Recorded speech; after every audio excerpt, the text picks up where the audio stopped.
ایک سوال یہ کیا گیا ہے کہ نماز کا طریقہ بتا دیں. اب بھیا اس وقت تو چلیے شروع کر لیتے ہیں، کوشش کرتے ہیں کہ 10-15 منٹ میں بس یہ آخری چیز پوری ہو جائے. نماز جو شروع ہوتی ہے وہ در حقیقت آذان سے ہوتی ہے، اور آذان اور اقامت کے درمیان جو 10-15-20 منٹ کا وقفہ ہوتا ہے نا، رسول اللہ صلی اللہ علیہ وسلم نے فرمایا اس میں دعا مانگا کرو اللہ سے، اللہ کے فرشتے آتے ہیں اور دعا قبول ہوتی ہے. اب شاذ و نادر ہی کوئی رہ گیا ہو کہ جو اذان سننے کے بعد اقامت تک 10-15 منٹ جو ہوتے ہیں اس میں کوئی دعا مانگے. حرمین شریفین میں چلے جائیں، وہ اس حدیث پہ کچھ لوگ عمل کرتے ہیں. آپ دیکھیں گے بیت اللہ میں، مسجد نبوی میں اذان ہوئی اور اس کے بعد وہ دعا مانگنے لگ جاتے ہیں. حضور صلی اللہ علیہ وسلم نے فرمایا بین الاذان والاقامہ، اقامت اور اذان کے درمیان دعا مانگا کرو قبول ہوتی ہے. پھر رسول اللہ صلی اللہ علیہ وسلم نے اذان کا جواب سکھایا ہے. 5 چیزیں بتائی ہیں اور بہت خوشخبری صحیح احادیث میں آئی ہے. آپ نے فرمایا جب تم مؤذن کی آواز سنو تو وہی کچھ کہو جو اس نے کہا. اس حدیث کی بنیاد پر ہمارے حنفی فقہا میں ایک گروہ اس طرف گیا ہے کہ وہ کہتے ہیں مثلا اس نے کہا اللہ اکبر آپ بھی یہی کہیے.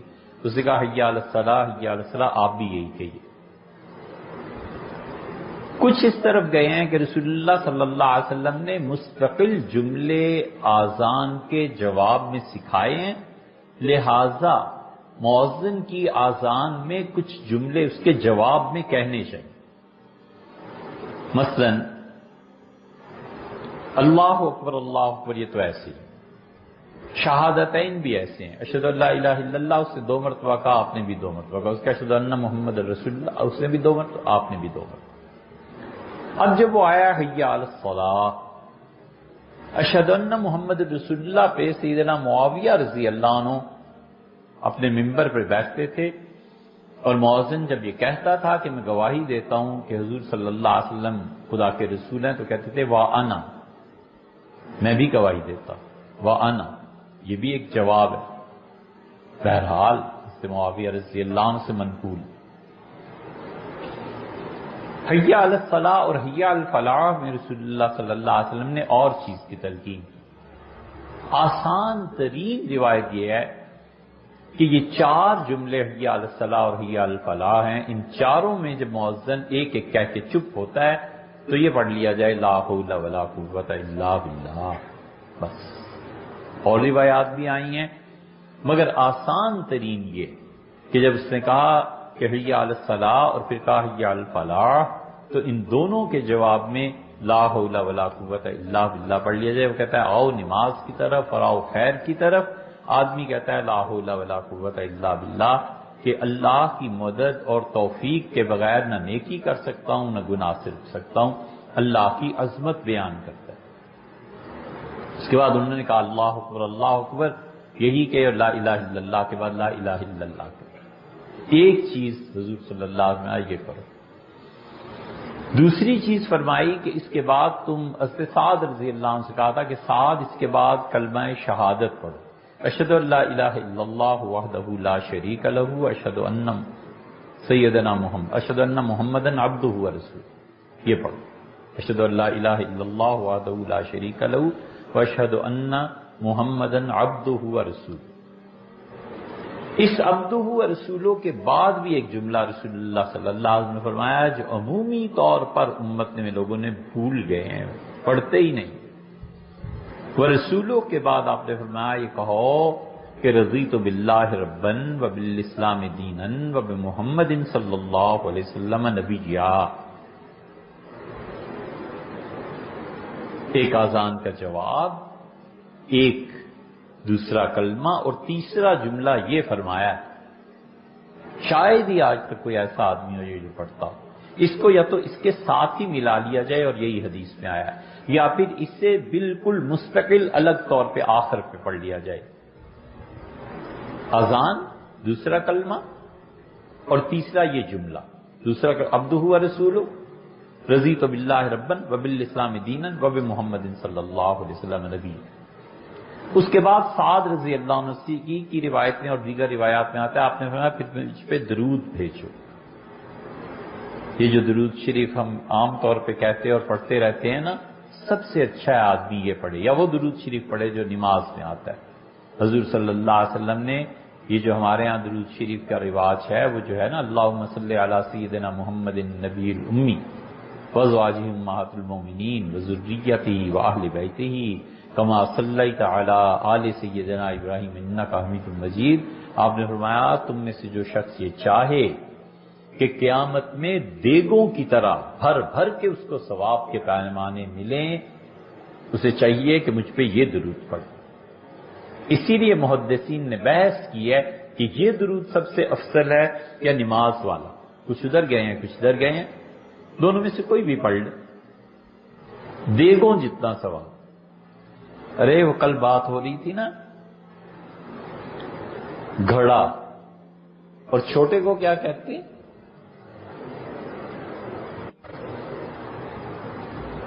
ہمیں جو اس وقت لفظ یاد آیا تھا اور اس بحث میں ذہن سے نکل گیا، ٹھلیا۔ ٹھلیا کہتے ہیں چھوٹا سا گھڑا، کم مقدار کا پانی جس میں آئے، ٹھلیا اسے اردو میں بولتے ہیں۔ فرمایا دیگوں کا سے بھرا ہوا سوال، یہ پڑھو۔ تو رسول اللہ صلی اللہ علیہ وسلم فرمایا کہ اس کے بعد یہ پڑھنا، اور فرمایا پھر اس کے بعد میرے لیے اللہ سے دعا مانگو کہ مقام محمود ایک ہی شخص ہے پوری کائنات میں جس سے ملے گا، اور میرے لیے مانگنا۔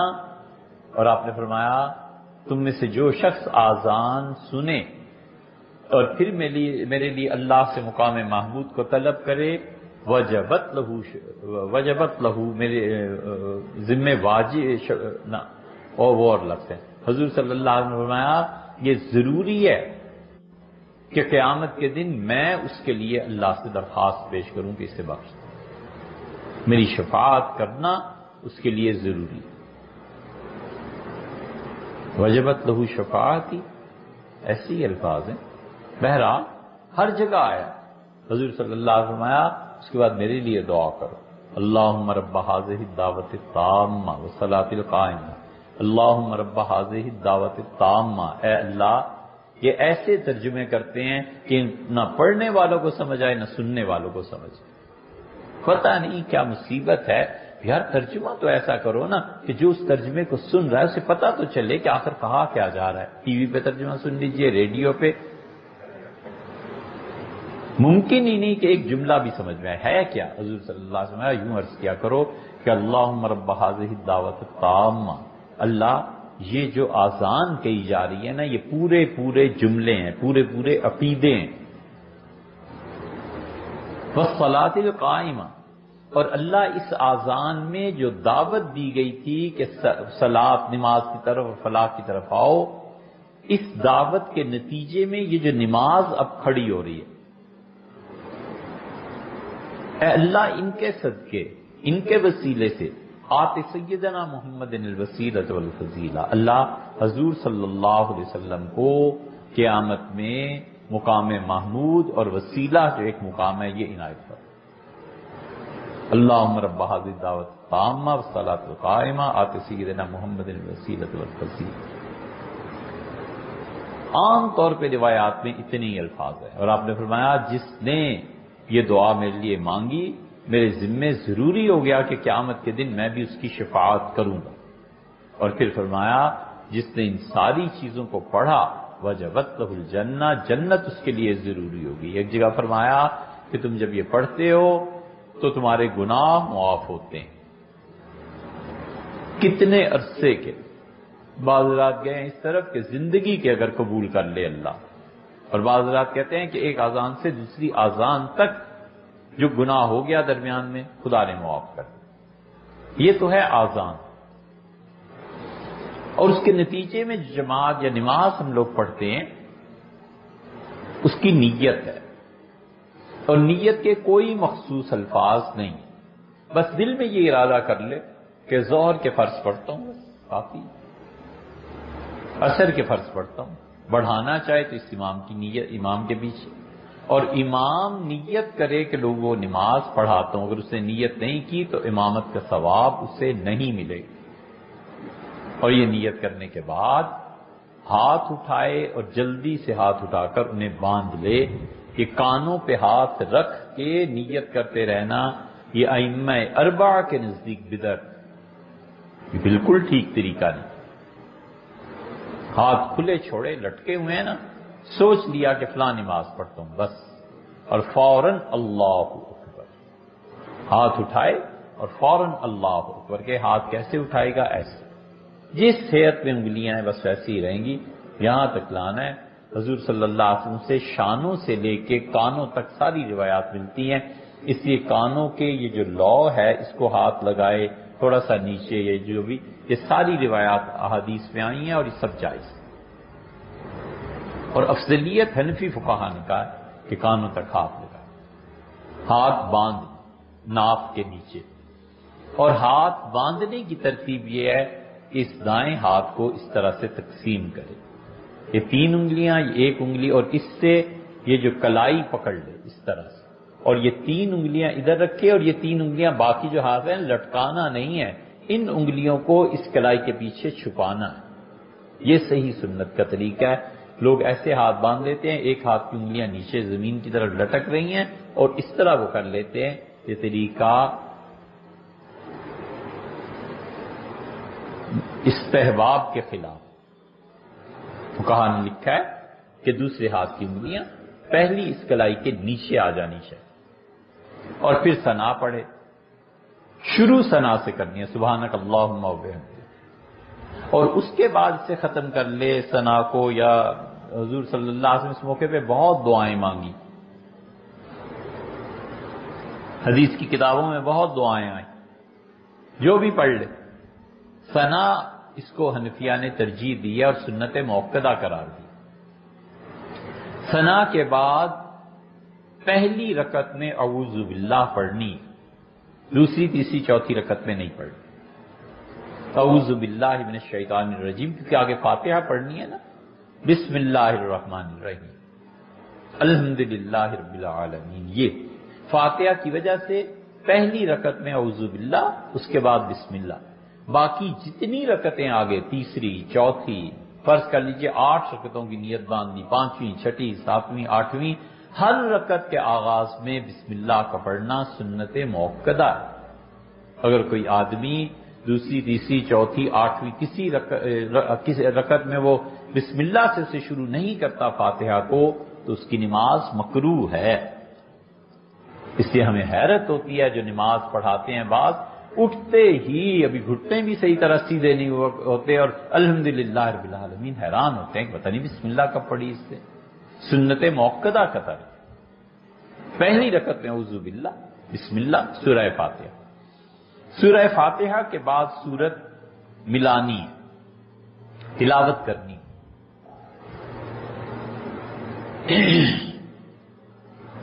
بسم اللہ پڑھ لے بہت اچھا ہے، نہ پڑھے تو بھی کچھ نہیں۔ نماز میں کراہت نہیں آتی، پڑھ لے اچھا ہے، نہ پڑھے تو بھی ٹھیک۔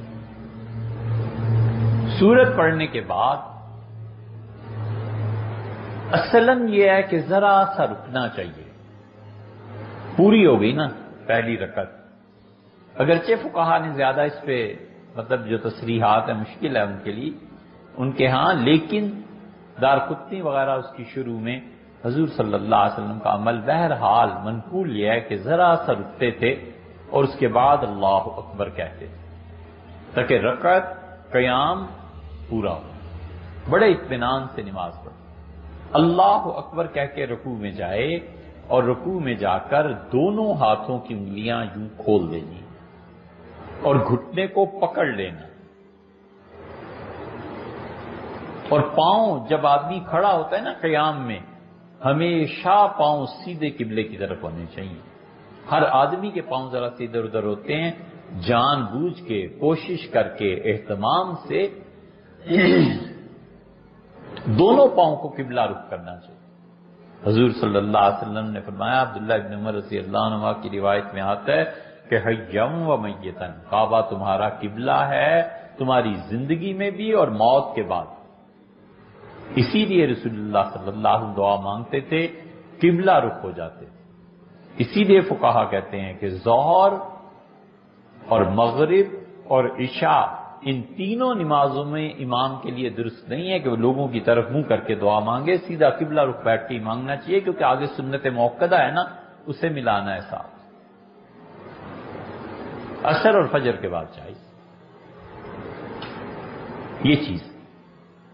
رکوع میں گئے، دونوں ہاتھوں کی انگلیاں کھول کے گھٹنوں کو پکڑ لیا، اور اتنا جھکنا چاہیے کہ سر، کمر اور پیٹھ تینوں لیول میں ایک ہو جائیں۔ صحابہ کرام رضی اللہ عنہ کہتے ہیں حضرت رسالت مآب صلی اللہ علیہ وسلم اتنا جھکتے تھے کہ اگر ان کی کمر پہ ہم بھرا ہوا پانی کا پیالہ رکھ دیتے تو چھلکاؤ پیدا نہ ہوتا، چھلکتا نہیں، اتنا سیدھا رکھتے تھے کمر کو، سر مبارک کو اور پشت۔ اور پھر یہ پڑھے سبحان ربی العظیم، سبحان ربی العلیٰ، سبحان ربی العظیم، 3 مرتبہ یہ پڑھے سبحان ربی العظیم، اور اگر ایک لفظ اور بڑھا دے تو بھی ٹھیک ہے، سبحان ربی العظیم و بحمدہ۔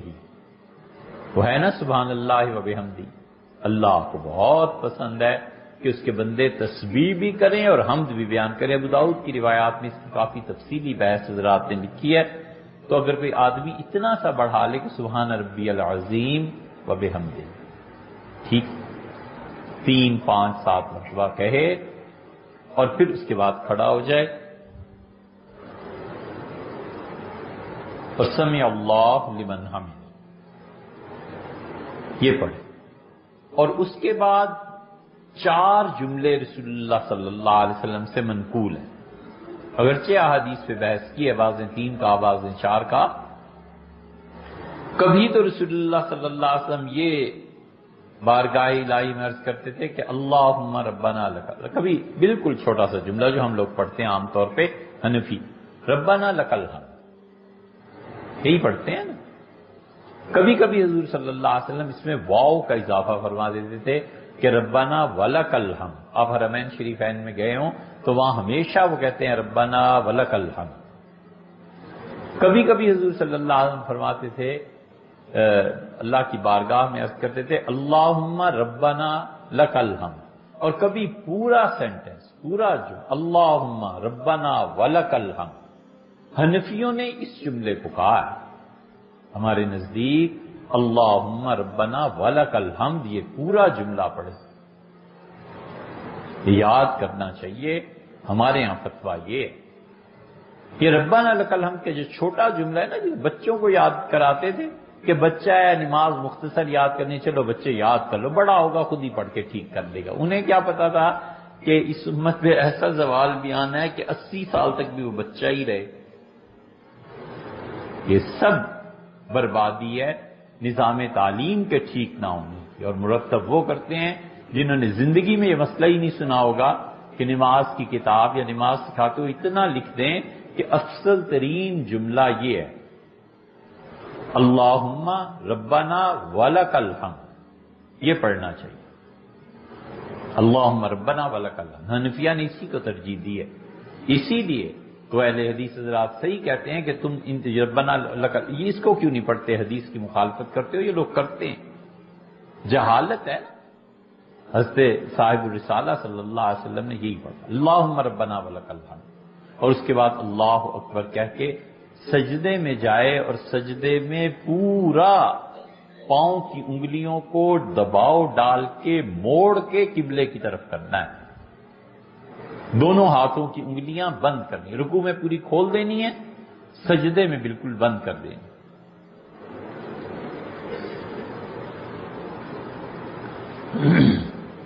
نماز میں انگلیاں 3 طرح سے، ایک تو جو فطری حالت ہے نا اس پہ قائم رکھنا، ہر جگہ یہی ہے، اور رکوع صرف ایسا ہے اس میں انگلیوں کو کھول کے پکڑ لینا ہے گھٹنوں کو، اور سجدہ فقط ایسا ہے جہاں پہ انگلیوں کو بند کر لینا ہے بس، باقی ہر جگہ تشہد میں آپ بیٹھے ہیں، ہاتھ پہ ہاتھ باندھا ہے، اللہ اکبر کہہ جیسے بھی ہے، انگلیاں جیسی ہیں ویسی۔ لیکن اللہ اکبر کہتے ہوئے انگلیاں، ہتھیلیاں یہ سب قبلہ رخ ہونی چاہیے، یوں ہاتھ اٹھائے گا۔ سجدے میں گئے، پاؤں کی انگلیاں بھی قبلہ کی طرف اور ہاتھوں کی انگلیاں بھی قبلہ کی طرف ہیں، اور اپنی کوہنیوں کو بالکل جسم سے ہٹا کر رکھے، جتنا بھی اس کے لیے ممکن ہے نا کھلا ہو کے سجدہ کرے، کوہنیاں پہلو سے نہیں ٹکرانی چاہیے۔ ایک صحابی رضی اللہ عنہ کہتے ہیں میں نے حضور صلی اللہ علیہ وسلم کے سجدے پہ غور کیا تو آپ کوہنیوں کو اتنا دور رکھتے تھے کہ بکری کا اگر چھوٹا سا بچہ ہوتا تو اور آپ کی انگلی آپ کے دونوں بازوؤں کے اس گیپ سے کراس کر کے دوسری طرف کو نکل جاتے۔ اس لیے اور خاص طور سے یہ دونوں کوہنیاں جو ہیں یہ زمین پہ ملا دینا تو بالکل ہی مکروہ کام۔ حضور صلی اللہ علیہ وسلم نے یہ نماز واحد ایسی چیز ہے جس میں بڑی سخت تشبیہات دی ہیں۔ آپ نے فرمایا اس کو دیکھو، لومڑی کی طرح نماز پڑھ رہا۔ ایک آدمی نے جلدی جلدی سجدے کیے، حضور صلی اللہ علیہ وسلم ناراض ہونا، نقر کا نقر دیگ، یہ منافق مرغوں کی طرح چونچے مار رہا ہے، سخت الفاظ سے۔ ایک آدمی بیٹھا اور اس نے دونوں پاؤں کی انگلیاں موڑ لی زمین کی طرف، سجدے سے اٹھا تو ایڑیوں پہ بیٹھ گیا، جیسے پنجہ کھڑا کر لیتے ہیں نا تو انگلیاں مڑ جاتی ہیں، اور دونوں پاؤں کی ایڑیاں اوپر اٹھی ہوتی ہیں، اسی پہ بیٹھ جاتا ہے۔ آپ نے ایک کو دیکھ لیا تو آپ نے فراش القلب، کتے کی طرح بیٹھا ہے۔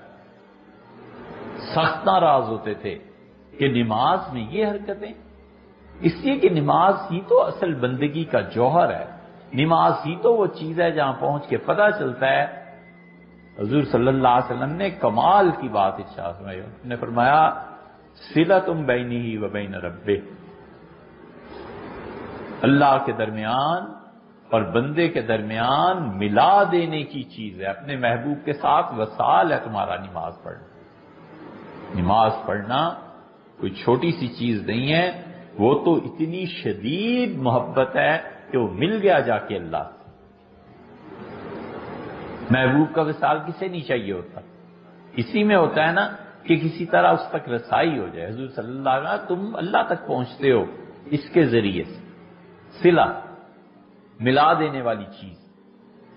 اسی لیے فرمایا کہ تم میں سے جب کوئی گھر سے نکلے نماز کے لیے تو وہ کوئی غفلت کی بات نہ کرے، یاد رکھو جب وہ گھر سے وضو کر کے نکلتا ہے تو اب بھی وہ اپنے پروردگار کے ہاں نماز ہی میں۔ اس لیے بہت سے لوگ نماز کے لیے آ رہے ہیں، موبائل استعمال ہو رہا ہے، یہ ہو رہا ہے، اگرچہ اس کی اجازت تو ہے ہی، ہر آدمی کے اپنے اپنے احوال ہیں، ہم نہیں کہتے، لیکن اگر یہ حدیث یاد رہے نا کہ جب میں وضو کر کے نماز کے لیے نکلا ہوں تو اللہ کے نزدیک میں اب بھی نماز میں ہوں، تو اس کو ہٹا دے، نماز کے بعد دیکھیں گے جو کچھ کرنا۔ حضور صلی اللہ علیہ وسلم جب تم گھر سے نکلتے ہو وضو کر کے تو تم اپنے پروردگار کے ہاں اس وقت بھی نماز میں ہوتے ہو۔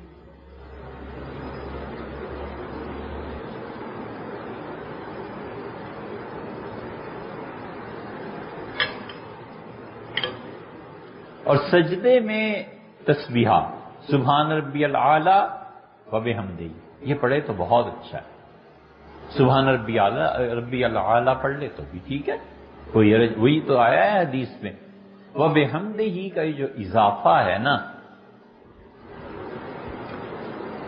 اس میں بڑا گہرا ایک راز ہے، کبھی تجربہ کر کے دیکھو، چند سال میں رزق کھل جاتا ہے، اس کلمے کی تاثیر ہے، پیسے بڑے آنے لگتے ہیں، اللہ تعالیٰ کی مہربانی سے حلال مال آنے لگتا ہے۔ یہ کیا راز ہے اس میں، وہ لمبی بات چھوڑیے اس کو، لیکن بس تجربہ کر کے دیکھنا، حضور صلی اللہ علیہ وسلم سے بھی ہے، امام احمد بن حنبل رحمۃ اللہ تو مانتے ہی ہیں، سبحان ربی العظیم سبحان ربی العالی، دونوں میں سبحان ربی العظیم و بحمدہ، سبحان ربی العالی و بحمدہ۔ رزق کی تنگی اور قرض کا بوجھ جو ہے نا، اس سے یہ جملے نجات دلا دیتے۔ اور یہ پڑھے اور حد الوسع کونیوں کو جسم سے دور رکھے، وہ بھی 3 5 جتنے مرتبہ بھی پڑھنا ہے اس سے۔ امام کے لیے فقہا کہتے ہیں کہ جب مجمع زیادہ ہو، جیسے جمعے کا دن ہوتا ہے، جیسے عید کا دن ہوتا ہے، تو کہتے ہیں کہ 5 مرتبہ پڑھنا چاہیے، تاکہ پیچھے جو مریض ہے، کوئی بوڑھا ہے، کسی کو گھٹنے کی تکلیف ہے، اٹھنا بیٹھنا، اس میں اسے اطمینان ہو جائے، سجدہ بھی اطمینان سے کرے اور رکوع بھی اطمینان سے کرے۔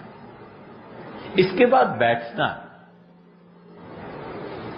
یہ جو ہے نا دونوں سجدوں کے درمیان بیٹھنا، یہ جلسہ، اور رکوع کے بعد سیدھا کھڑے ہونا، ان دونوں مقامات پر ہڈیاں اپنی اپنی جگہ پہ واپس آ جانی چاہیے۔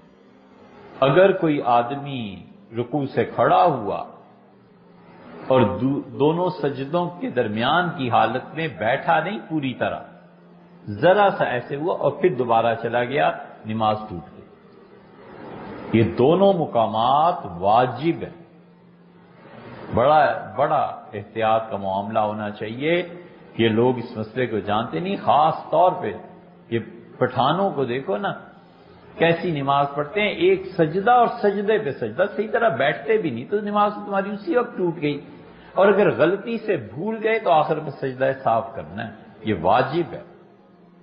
رکوع کے بعد صحیح طرح کھڑے ہو جانا کہ ہڈیاں سارے جوڑ ٹھیک بیٹھ جائیں ہڈیاں، یہ واجب ہے، واجب۔ صرف ہمارے امام ابو یوسف رحمۃ اللہ علیہ سے سنت موقدہ قرار دیتے ہیں، لیکن فتویٰ اس پہ نہیں دیا گیا۔ فتویٰ اسی پہ حضور صلی اللہ علیہ وسلم تو اتنی دیر کھڑے رہتے تھے، اتنی دیر دونوں سجدوں کے درمیان میں بیٹھے رہتے تھے، صحابہ رضی اللہ عنہ کہتے ہیں ہم سوچتے تھے شاید بھول گئے ہیں دوسرا سجدہ، کیا لقمہ دیا جائے، کیا سجدے میں جانا ذہن مبارک میں نہیں رہا، کیا یہ کیا جائے۔ پھر اٹھے دوسری رکعت کے لیے، دوسرا سجدہ، اور پھر اٹھنا اس طرح چاہیے کہ پنجوں کے بل اٹھے۔ عبداللہ ابن مسعود رضی اللہ عنہ اسی طرح اٹھتے تو پنجوں کی طاقت سے، جوانی میں ہوتا ہے ایسے، بغیر کسی چیز کی ٹیک لیے، بغیر زمین پہ ہاتھ رکھے۔ لیکن جب بڑھاپا اور عمر زیادہ ہو جاتی ہے تو یہ سنت پھر رہ جاتی ہے، زندگی بھر جو کرتا رہا تو محرومی تھوڑا ہی ہے، اللہ بھی جانتا ہے کہ اس کا بندہ اب اس کے قواعد اعضاء کمزور پڑ گئے، لیکن جب تک طاقت ہو جسم میں، دونوں ہاتھوں کو گھٹنوں پہ رکھے اور زور پنجوں سے دے، پنجوں کے زور پہ اٹھ کے کھڑا ہونا چاہیے۔ اصل سنت حضور صلی اللہ علیہ وسلم کے ہاں یہ تھی، عبداللہ ابن مسعود رضی اللہ عنہ کی روایت میں آتا ہے۔ اب دوسری رکعت جو سے شروع کرنی ہے نا بسم اللہ سے، یہ نہیں ہے کہ الحمدللہ رب العالمین، کیوں بھئی؟ یہ بسم اللہ کا پڑھنا دوسری رکعت میں سنت موقدہ۔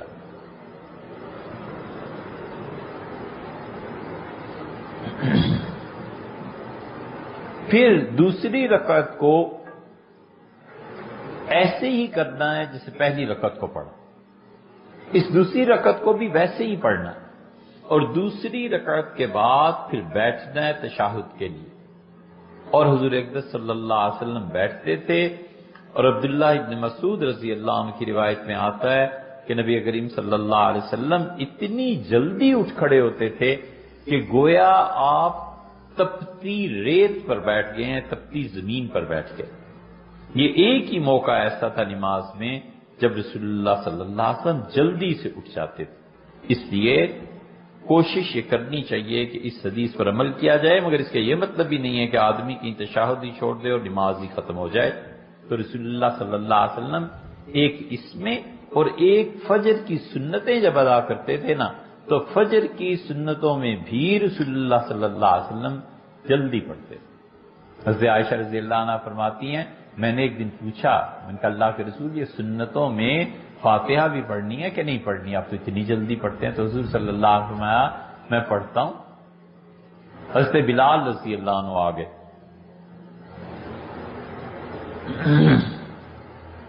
ام المومنین رضی اللہ عنہ عائشہ رضی اللہ عنہ کوئی گھر کی باتیں کرنے لگی، حضرت بلال رضی اللہ عنہ سے بات چیت ہوئی، انہوں نے کچھ بتایا، انہوں نے کچھ اپنی بات بتائی،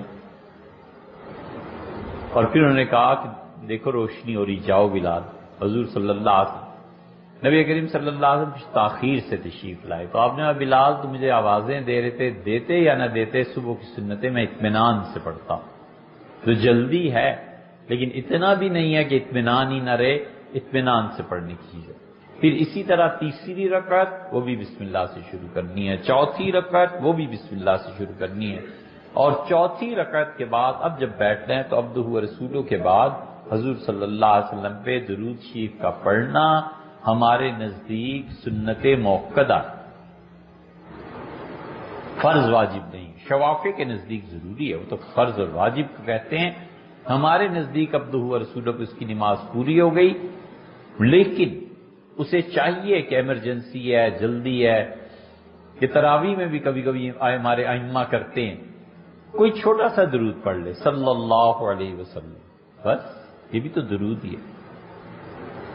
اللہم صلی علی سیدنا محمد وعلی آل سیدنا محمد، حضور صلی اللہ علیہ وسلم کے اسم گرامی کے ساتھ سیدنا کا لفظ بڑھانا مستحب ہے۔ حنفی فقہا کہتے ہیں حضور صلی اللہ علیہ وسلم کا نام ایسے نہیں لینا چاہیے جیسے عام لوگوں کا نام لیتے ہیں۔ آپ کو شاید حیرت ہو، فقہا نے لکھا ہے کہ یہ نعتوں میں اور اس طرح پڑھنا اور محمد محمد کہنا، فقہا کہتے ہیں یہ سخت بے ادبی ہے، نہ لے ایسے رسول اللہ صلی اللہ علیہ وسلم کا نام، کہتے ہیں تعظیمی کلمات کا اضافہ کرنا چاہیے۔ سیدنا محمد ہمارے آقا، ہمارے مولا حضور صلی اللہ علیہ وسلم یوں کہنا چاہیے۔ اس لیے یہ جو صلاۃ بر محمد و آل محمد، اللہم صلی علی محمد و علی آل محمد، ایسے حضور صلی اللہ علیہ وسلم کا نام لیتے ہیں جیسے معاذ اللہ ایسی بے تکلفی، حضور صلی اللہ علیہ وسلم کا نام ہمیشہ اس طرح اللہم صلی علی سیدنا کما صلیت علی سیدنا ابراہیم، عزت احترام۔ اسی طرح قنوت میں دعائے قنوت جب آدمی پڑھ لیتا ہے نا، ملحق یہ کہہ دیا، ملحق کا لفظ کہنے کے بعد حضور صلی اللہ علیہ وسلم پہ درود بھیجنا چاہیے۔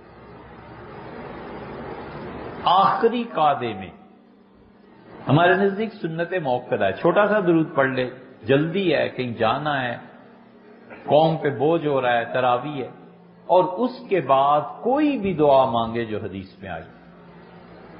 حضور صلی اللہ علیہ وسلم نے جہاں تک ہمیں علم ہے کسی کو قرآن کی دعا نہیں سکھائی۔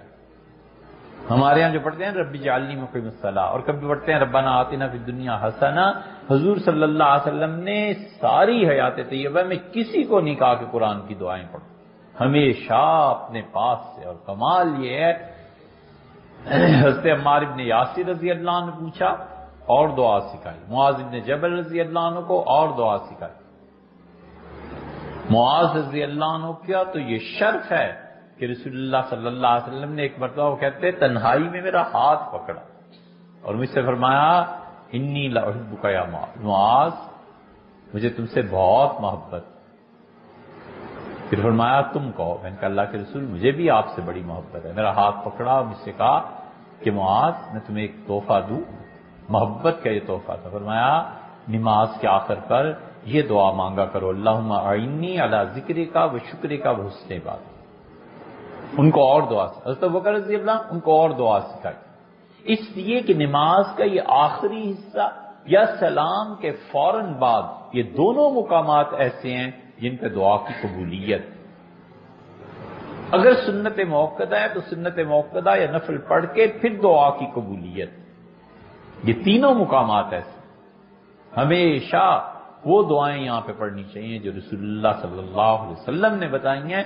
حنفی فقہا نے ربنا آتنا اور یہ اس لیے کیا تھا کہ بچے ہیں نا تو یہی آیت یہاں دعا کے طور پہ پڑھ لے گا، قیام میں سورت کو آیت کو ساتھ ملانا ہے فاتحہ کے تو وہاں بھی پڑھ لے گا، چلو بچہ ہے سیکھ جائے گا۔ انہیں کیا پتا تھا کہ بچے یہ ساری زندگی بچے رہیں گے۔ ہمیشہ وہ دعا مانگنی چاہیے جو رسول اللہ صلی اللہ علیہ وسلم نے مانگی ہے، اور اس کے بعد سلام کے دعائے قنوت جو ہے نا، اس کو حضور صلی اللہ علیہ وسلم نے اپنے نواسے سے حسن رضی اللہ عنہ کہتے تھے کہ میں نے عرض کیا کہ نانا مجھے کوئی دعا سکھائیں وتر میں، تو رسول اللہ صلی اللہ علیہ وسلم نے مجھے دعا سکھائی اللہم اہدنی فیمن ہدیت، وہ شافیوں کے نزدیک افضل ہے. ہمارے نزدیک اللہم انا نستعینک کا یہ چونکہ عبداللہ ابن مسعود رضی اللہ عنہ کی روایت میں آتا ہے یہ افضل ہے. اور سب سے اچھا یہ ہے کہ دونوں کو جمع کر لو. اور وہ جو روایت حضرت حسن رضی اللہ عنہ کی آتی ہے اس میں آتا ہے آخر پہ حضور صلی اللہ علیہ وسلم فرمایا بیٹے یہ بھی کہا کرو صلی اللہ علی نبی الکریم صلی اللہ علیہ سیدنا محمد صلی اللہ علیہ وسلم. یہ جملہ ایک بتا رہے ہیں قنوت کی دعا پڑھنے کے بعد حضور صلی اللہ علیہ وسلم پہ درود بھیجنا یہ مستحب ہے. ان مسئلوں پہ یہ مسئلے اسی لیے ہیں کہ ہم عمل کریں. اور پھر اس کے بعد سلام پھیرے. اور سلام جو پھیرنا ہے نماز کے تشہد کے بعد اس کے دعا کے بعد پورا سر گھمانا چاہیے. صحابہ رضی اللہ عنہ کہتے ہیں اتنا رسول اللہ صلی اللہ علیہ وسلم سر مبارک کو گھماتے تھے کہ پچھلی صف میں بیٹھے ہوئے لوگ نرا بیاض خدہ حضور صلی اللہ علیہ وسلم کے گال کی سفیدی دیکھ لیتے تھے. پورا سر کو گھمانا چاہیے دائیں بھی اور بائیں. یہ مختصر سطح